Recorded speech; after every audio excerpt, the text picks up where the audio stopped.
പ്രിയപ്പെട്ട വിദ്യാർത്ഥി സുഹൃത്തുക്കളെ, കാലിക്കറ്റ് യൂണിവേഴ്സിറ്റി 4 വർഷ ഡിഗ്രി അഡ്മിഷന്റെ ഭാഗമായിട്ടുള്ള സെക്കൻഡ് അലോട്ട്മെന്റ് പബ്ലിഷ് ചെയ്ത് അതിന് അഡ്മിഷൻ എടുക്കേണ്ട അവസാന തീയതി ഈ വരുന്ന 2-ാം തീയതിയാണ്.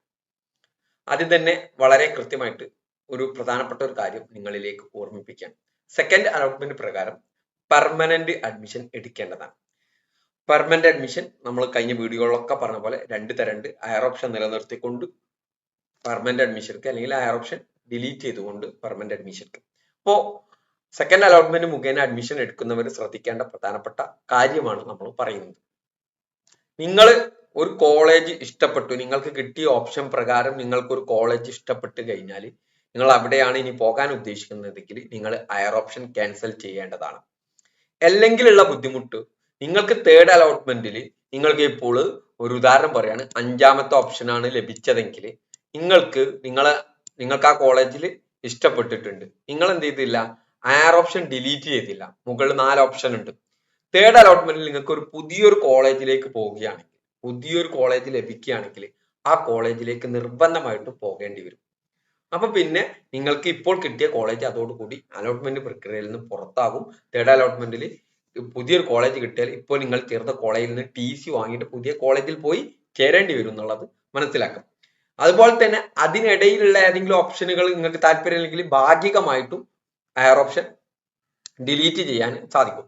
ഇനി ഇതുമായി ബന്ധപ്പെട്ട് പറയാനുള്ളത്, നിങ്ങളുടെ KPIDയോ നിങ്ങളുടെ സെക്യൂരിറ്റി കീയോ ഏതെങ്കിലും കോളേജിൽ നിന്ന് ചോദിക്കുകയാണെങ്കിൽ അത് കൊടുക്കരുത്.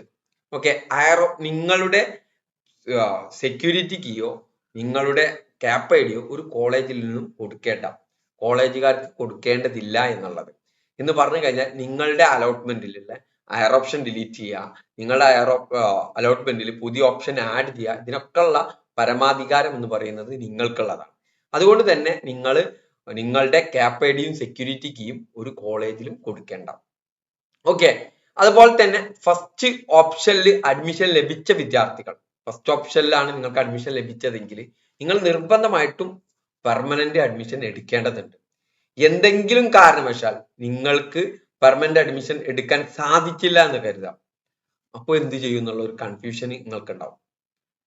അങ്ങനെയാണെങ്കിൽ ചിലപ്പോൾ യൂണിവേഴ്സിറ്റി നിങ്ങൾ അലോട്ട്മെന്റിൽ നിന്ന് എന്തായാലും പുറത്താവും. സെക്കൻഡ് അലോട്ട്മെന്റിൽ നിങ്ങൾ പുറത്താവും അഡ്മിഷൻ എടുത്തിട്ടില്ലെങ്കിൽ. പിന്നീട് ചിലപ്പോൾ എഡിറ്റിംഗ് സൗകര്യം തരാനുള്ള സാധ്യതയുണ്ട്. അങ്ങനെയാണെങ്കിൽ ആ സമയത്ത് നിങ്ങൾക്ക് എഡിറ്റിംഗ് ചെയ്തിട്ട് വീണ്ടും അലോട്ട്മെന്റ് പ്രക്രിയയിലേക്ക് കടന്നു വരാൻ സാധിക്കുന്നതാണ്. ഓക്കെ, അതുപോലെ തന്നെ നിങ്ങൾ ശ്രദ്ധിക്കേണ്ട മറ്റൊരു വസ്തുത എന്ന് പറയുന്നത്, കോളേജിൽ പോയിട്ട് പെർമനന്റ് അഡ്മിഷൻ എടുക്കുന്ന സമയത്ത് വിദ്യാർത്ഥികൾ ചോദിക്കുന്ന പ്രധാനപ്പെട്ട ഒരു കൺസേൺ ആയിട്ടുള്ള ഒരു കാര്യമാണ്, ഞാൻ സെക്കൻഡ് അലോട്ട്മെന്റ് പ്രകാരം ഒരു കോളേജിൽ പോയിട്ട് പെർമനന്റ് അഡ്മിഷൻ എടുത്തു, എനിക്ക് ആ കോളേജ് തൃപ്തികരമല്ല, പക്ഷെ ഞാൻ പെർമനന്റ് അഡ്മിഷൻ എടുക്കണമല്ലോ, എടുത്തിട്ട് ഞാൻ തേർഡ് അലോട്ട്മെന്റ് വെയിറ്റ് ചെയ്തു, എനിക്ക് പുതിയൊരു കോളേജ് ലഭിച്ചാലേ ഞാൻ ഇപ്പോൾ സെക്കൻഡ് അലോട്ട്മെന്റ് പ്രകാരം ചേർന്ന കോളേജിൽ നിന്ന് ഉള്ള ഫീസ് തിരിച്ചു തരുമോ എന്നുള്ളത്. നിങ്ങൾക്ക് ഫീസ് വളരെ കൃത്യമായിട്ട് തിരിച്ചു തരൽ കോളേജിന്റെ കടമയാണ്. നിങ്ങൾ സെക്കൻഡ് അലോട്ട്മെന്റ് പ്രകാരം ഒരു കോളേജിൽ ചേർന്നു, തേർഡ് അലോട്ട്മെന്റിൽ പുതിയൊരു കോളേജ് ലഭിച്ചു, അല്ലെങ്കിൽ കമ്മ്യൂണിറ്റി കോട്ടയിൽ ഒരു പുതിയ കോളേജ് ലഭിച്ചു, മാനേജ്മെന്റ് കോട്ടയിൽ ഒരു പുതിയ കോളേജ് ലഭിച്ചു, സ്പോർട്സ് കോട്ടയിൽ ഒരു പുതിയൊരു കോളേജ് ലഭിച്ചു കഴിഞ്ഞാൽ നിങ്ങൾക്ക് ഫീസ് തരല് നിർബന്ധമാണ്, തിരിച്ചു തരല് നിർബന്ധമാണ്. അതുമായി ബന്ധപ്പെട്ട് ഫീ റീഫണ്ടുമായി ബന്ധപ്പെട്ട അതിന്റെ ഓർഡർ വിശദീകരിച്ചു കൊണ്ടുള്ള വീഡിയോ ഇന്ന് രാത്രി ഈ ചാനലിൽ നിങ്ങളിലേക്ക് എത്തിക്കുന്നതാണ്. ആ സമയത്ത് നമ്മൾ കൃത്യമായിട്ട് നിങ്ങളോട് പറയും. അതുകൊണ്ട് നിങ്ങൾക്ക് സെക്കൻഡ് അലോട്ട്മെന്റിൽ ഇഷ്ടപ്പെട്ടാതെ ഒരു കോളേജ് ലഭിച്ചാലും നിങ്ങൾ പെർമനന്റ് അഡ്മിഷൻ എടുക്കുക. എന്നിട്ട് എന്ത് ചെയ്യുക, നിങ്ങൾക്ക് മറ്റൊരു അഡ്മിഷൻ എന്ന് പറയുന്ന യൂണിവേഴ്സിറ്റിയിൽ തന്നെ ആണ്ട ബിഫാമോ എന്തെങ്കിലും ഒരു അഡ്മിഷൻ നിങ്ങൾക്ക് ലഭിച്ചാലും നിങ്ങൾക്ക് ഫീസ് തിരിച്ചു തരൽ കോളേജിന്റെ കടമയാണെന്ന് ശ്രദ്ധിക്കുക. ഈ കാര്യങ്ങൾ പ്രത്യേകമായിട്ട് ശ്രദ്ധിച്ചുകൊണ്ട് അഡ്മിഷൻ പ്രക്രിയക്ക് കോളേജിൽ പോയിട്ട് അഡ്മിഷൻ എടുക്കുക. ഹയർ ഓപ്ഷൻ നിലനിർത്തി കഴിഞ്ഞാൽ പുതിയൊരു കോളേജ് ലഭിച്ചാൽ ആ കോളേജിലേക്ക് പോകണം. ഹയർ ഓപ്ഷൻ ഡിലീറ്റ് ചെയ്ത് കഴിഞ്ഞാൽ നിങ്ങൾക്ക് എന്ത് ചെയ്യാം, higher option delete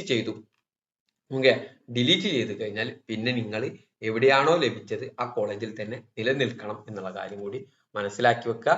okay, thank you.